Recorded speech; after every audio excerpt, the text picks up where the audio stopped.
श्री परमात्मने नमः। यथार्थ गीता, श्रीमद्भगवत गीता, अथ द्वादशोऽध्यायः।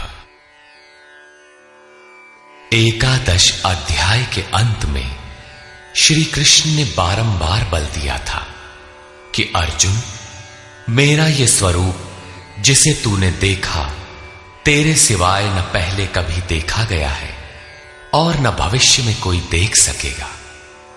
मैं न तप से, न यज्ञ से और न दान से ही देखे जाने को सुलभ हूं, किंतु अनन्य भक्ति के द्वारा अर्थात मेरे अतिरिक्त अन्यत्र कहीं श्रद्धा बिखेरने न पाए, निरंतर तैल धारावत मेरे चिंतन के द्वारा ठीक इसी प्रकार जैसा तूने देखा मैं प्रत्यक्ष देखने के लिए, तत्व से साक्षात जानने के लिए और प्रवेश करने के लिए भी सुलभ हूं।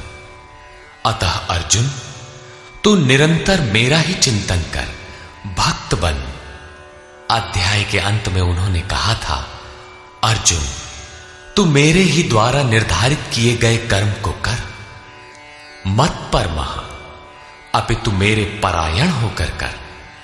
अनन्य भक्ति ही उसकी प्राप्ति का माध्यम है।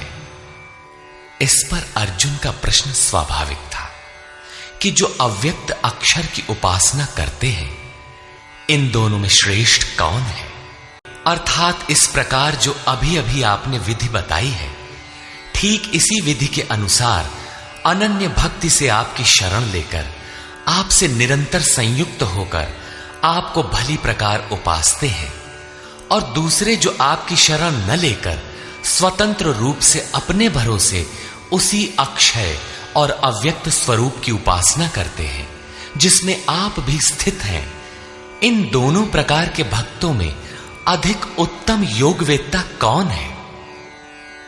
इस पर योगेश्वर श्री कृष्ण ने कहा, अर्जुन, मुझ में मन को एकाग्र करके निरंतर मुझसे संयुक्त हुए जो भक्तजन परम से संबंध रखने वाली श्रेष्ठ श्रद्धा से युक्त होकर मुझे भजते हैं, वे मुझे योगियों में भी अति उत्तम योगी मान्य हैं। जो पुरुष इंद्रियों के समुदाय को भली प्रकार संयत करके मन बुद्धि के चिंतन से अत्यंत परे सर्वव्यापी अकथनीय स्वरूप सदा एक रस रहने वाले नित्य अचल अव्यक्त आकार रहित और अविनाशी ब्रह्म की उपासना करते हैं, संपूर्ण भूतों के हित में लगे हुए और सब में समान भाव वाले वे योगी भी मुझे ही प्राप्त होते हैं। ब्रह्म के उपर्युक्त विशेषण मुझसे भिन्न नहीं है, किंतु उन अव्यक्त परमात्मा में आसक्त हुए चित्त वाले पुरुषों के साधन में क्लेश विशेष है, क्योंकि देहाभिमानियों से अव्यक्त विषयक गति दुखपूर्वक प्राप्त की जाती है। जब तक देह का भान है तब तक अव्यक्त की प्राप्ति दुष्कर है। योगेश्वर श्री कृष्ण सद्गुरु थे, अव्यक्त परमात्मा उनमें व्यक्त था। वे कहते हैं कि महापुरुष की शरण न लेकर जो साधक अपनी शक्ति समझते हुए आगे बढ़ता है कि मैं इस अवस्था में हूं, आगे इस अवस्था में जाऊंगा, मैं अपने ही अव्यक्त शरीर को प्राप्त होऊंगा, वो मेरा ही रूप होगा, मैं वही हूं, इस प्रकार सोचते प्राप्ति की प्रतीक्षा न करके अपने शरीर को ही सोहम कहने लगता है। यही इस मार्ग में सबसे बड़ी बाधा है।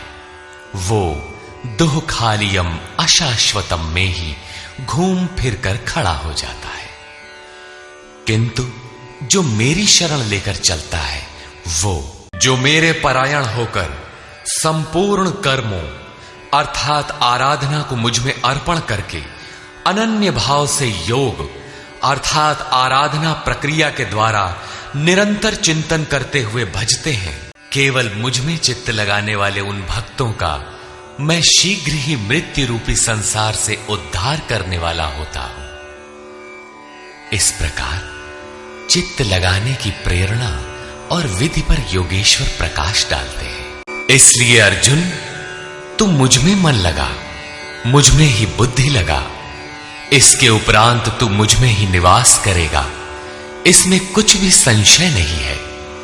मन और बुद्धि भी न लगा सके तब, जैसा अर्जुन ने पीछे कहा भी था कि मन को रोकना तो मैं वायु की तरह दुष्कर समझता हूं, इस पर योगेश्वर श्री कृष्ण कहते हैं, यदि तू मन को मुझ में अचल स्थापित करने में समर्थ नहीं है तो हे अर्जुन, योग के अभ्यास द्वारा मुझे प्राप्त होने की इच्छा कर। अर्थात जहां भी चित्त जाए वहां से घसीट कर उसे आराधना, चिंतन क्रिया में लगाने का नाम अभ्यास है। यदि ये भी न कर पाए तो, यदि तू अभ्यास में भी असमर्थ है तो केवल मेरे लिए कर्म कर, अर्थात आराधना करने में तत्पर हो जा। इस प्रकार मेरी प्राप्ति के लिए कर्मों को करता हुआ तू मेरी प्राप्ति रूपी सिद्धि को ही प्राप्त होगा। अर्थात अभ्यास भी पार न लगे तो साधन पथ में लगे भर रहो। यदि इसे भी करने में असमर्थ हो तो संपूर्ण कर्म के फल का त्याग कर, अर्थात लाभ हानि की चिंता छोड़कर मद्योग के आश्रित होकर, अर्थात समर्पण के साथ आत्मवान महापुरुष की शरण में जाओ। उनसे प्रेरित होकर कर्म स्वतः होने लगेगा। समर्पण के साथ कर्म फल के त्याग का महत्व बताते हुए योगेश्वर श्री कृष्ण कहते हैं, केवल चित्त को रोकने के अभ्यास से ज्ञान मार्ग से कर्म में प्रवृत्त होना श्रेष्ठ है। ज्ञान माध्यम से कर्म को कार्य रूप देने की अपेक्षा ध्यान श्रेष्ठ है, क्योंकि ध्यान में इष्ट रहता ही है। ध्यान से भी संपूर्ण कर्मों के फल का त्याग श्रेष्ठ है, क्योंकि इष्ट के प्रति समर्पण के साथ ही योग पर दृष्टि रखते हुए कर्म फल का त्याग करने से उनके योग क्षेम की जिम्मेदारी इष्ट की हो जाती है। इसलिए इस त्याग से वो तत्काल ही परम शांति को प्राप्त हो जाता है।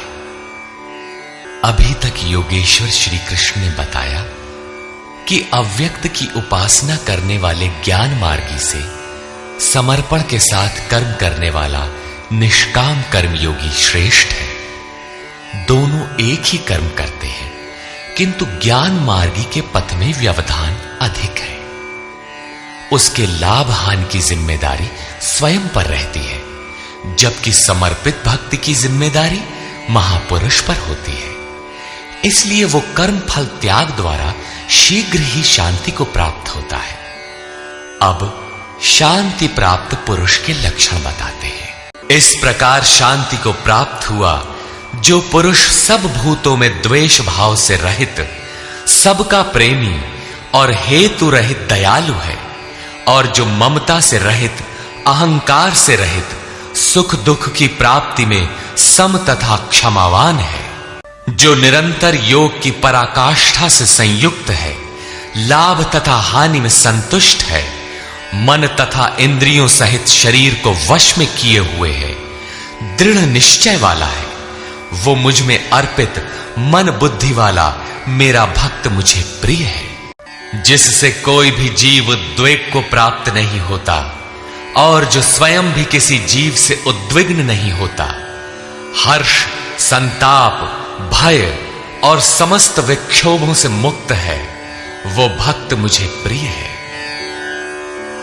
साधकों के लिए यह श्लोक अत्यंत उपयोगी है। उन्हें इस ढंग से रहना चाहिए कि उनके द्वारा किसी के मन को ठेस न लगे। इतना तो साधक कर सकता है, किंतु दूसरे लोग इस आचरण से नहीं चलेंगे। वे तो संसारी हैं ही, वे तो आग उगलेंगे, कुछ भी कहेंगे, किंतु पथिक को चाहिए कि अपने हृदय में उनके द्वारा अर्थात उनके आघातों से भी उथल पुथल न हो, चिंतन में सुरत लगी रहे, क्रम न टूटे।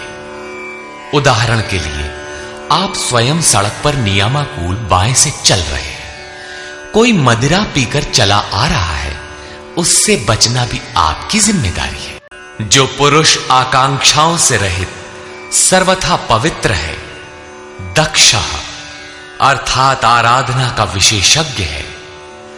अर्थात ऐसा नहीं कि चोरी करता हो तो दक्ष है। श्री कृष्ण के अनुसार कर्म एक ही है, नियत कर्म। आराधना, चिंतन, उसमें जो दक्ष है, जो पक्ष विपक्ष से परे है, दुखों से मुक्त है, सभी आरंभों का त्यागी, वो मेरा भक्त मुझे प्रिय है।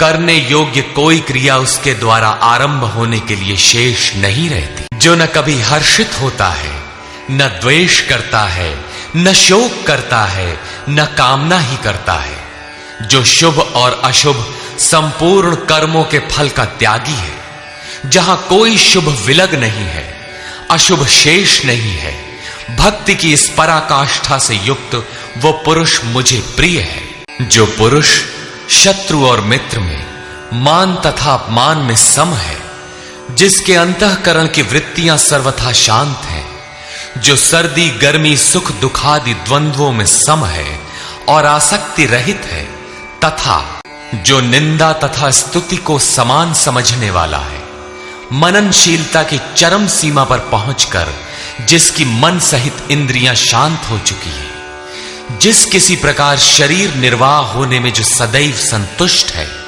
जो अपने निवास स्थान में ममता से रहित है, भक्ति की पराकाष्ठा पर पहुंचा हुआ वो स्थिर बुद्धि वाला पुरुष मुझे प्रिय है। जो मेरे परायण हुए हार्दिक श्रद्धा युक्त पुरुष इस उपर्युक्त धर्ममय अमृत का भली प्रकार सेवन करते हैं, वे भक्त मुझे अतिशय प्रिय है। निष्कर्ष। गत अध्याय के अंत में योगेश्वर श्री कृष्ण ने कहा था कि अर्जुन, तेरे सिवाय न कोई पाया है न पा सकेगा जैसा तूने देखा, किंतु अनन्य भक्ति अथवा अनुराग से जो भजता है वो इसी प्रकार मुझे देख सकता है, तत्व के साथ मुझे जान सकता है और मुझ में प्रवेश भी पा सकता है। अर्थात परमात्मा ऐसी सत्ता है जिसको पाया जाता है। अतः अर्जुन, भक्त बन।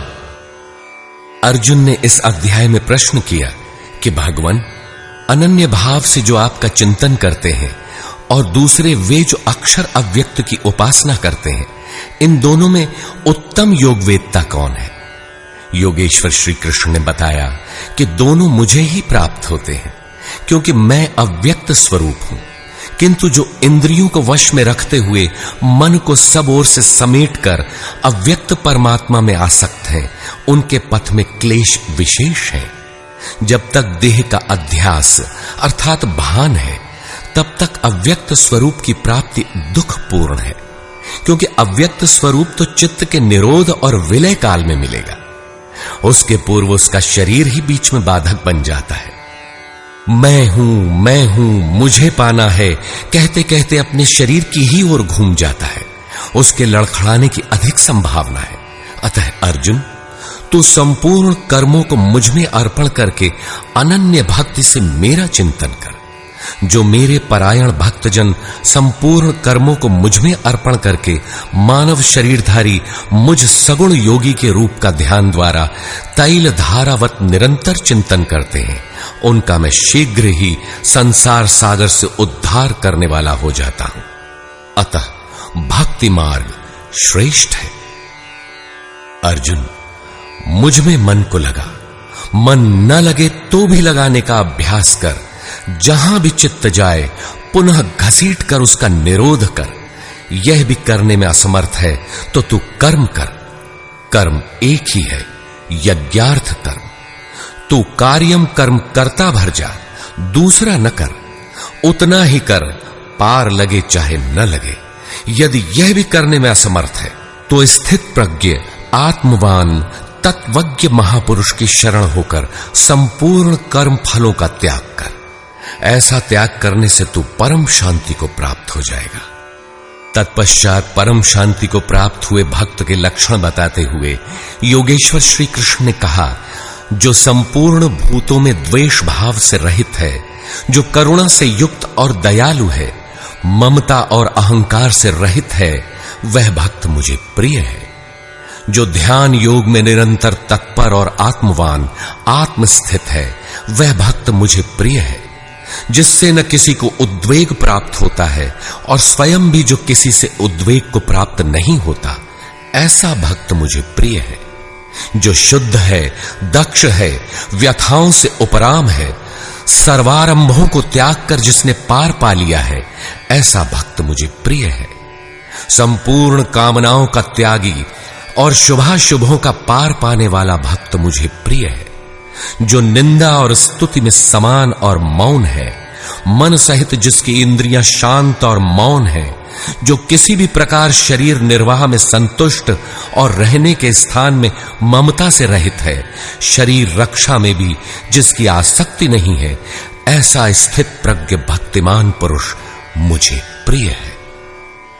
इस प्रकार श्लोक 11 से 19 तक योगेश्वर श्री कृष्ण ने शांति प्राप्त योग युक्त भक्त की रहनी पर प्रकाश डाला, जो साधकों के लिए उपादेय है।